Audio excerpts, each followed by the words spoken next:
What's up, everyone? Welcome to Program Your Remote. Today we're going to take a look at how to change the battery in a Ford Transit flip key remote fob. So this flip key is going to be for vehicles that have a regular turnstile ignition. If you have a push button start ignition, you'll have a different fob, and we'll cover the battery change procedure on that fob in a different video. But for this one, we are looking at the Transits that do not have a push button start ignition. And this flip key is going to take replacement battery CR2032. And we're also going to need a small flathead screwdriver. So what we want to do is go ahead and press the button and flip the blade out.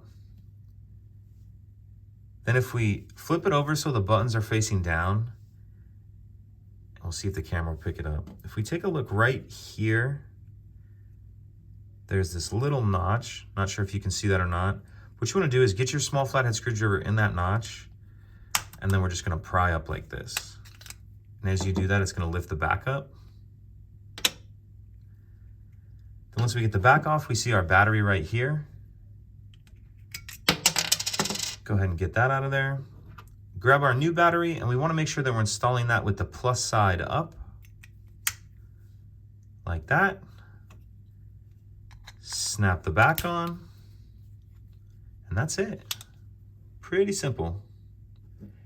If you have any questions, please let me know. If you could take a second to like and subscribe, it helps us out, and I'd appreciate it. Thank you.